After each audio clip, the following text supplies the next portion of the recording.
What's up, Aniblitzers? My name is Duil. June 25 was the release date of Fire Emblem If in Japan, which is called Fire Emblem Fates in the US. And today, I'm going to discuss some of the new features found in Fire Emblem Fates. So if you don't want any spoilers, you better leave now.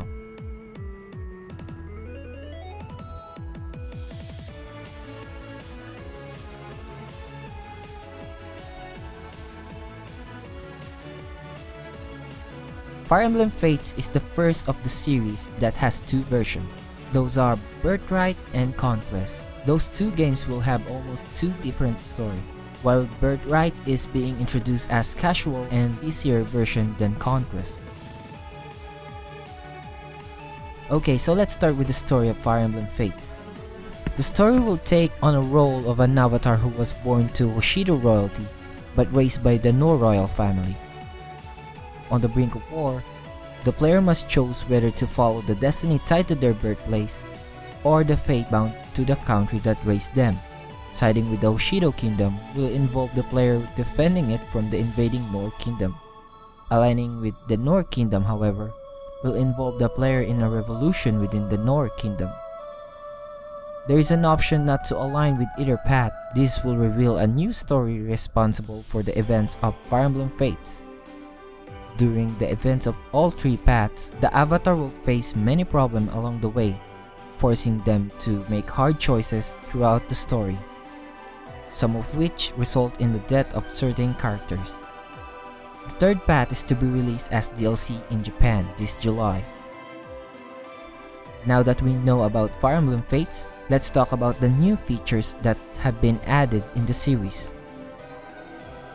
I've read some of the articles about Fire Emblem and its contents. I'll put the links in the description if you wish to see it for yourself. So basically, Fire Emblem Fates seems to be able to surpass the gameplay of Awakening by adding more features in the game. One of its changes is the revised weapon triangle. The triangle flow now works as follows. Sword and magic are stronger against axe and bow, while being strong against lance and hidden weapon. Lance and hidden weapons which beats sword and magic. While the triangle has been revised, the weapon itself have built-in stat modifiers, including increased critical avoid or decreased defense stats. Personally, I think this stat modifier is great and will add more depth in the game. And also, a new mode called Phoenix mode is introduced, which revive any fallen allied characters on the next turn.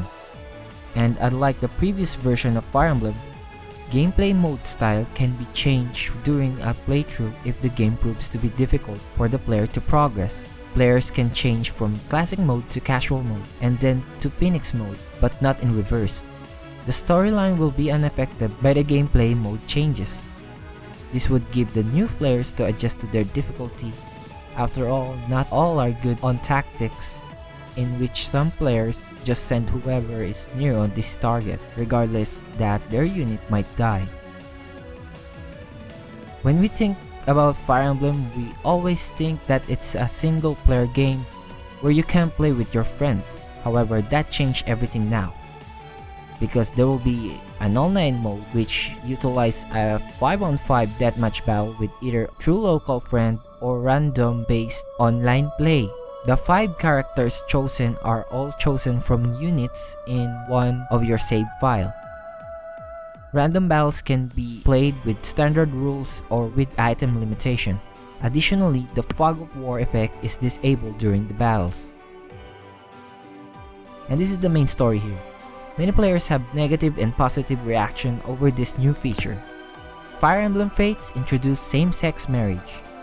In the Conquest edition of the game, there is a male character that the game's player may have her main male character marry after they bond in battle. Similarly, the Birthright edition features a female character that has a female main character may marry after bonding in battle. Both of the characters can be encountered in the 3rd edition of the game. This game will definitely tear your heart apart as you chose which path you're going to take, because the game itself making you love the kingdom and the characters on the game. But that's all for now.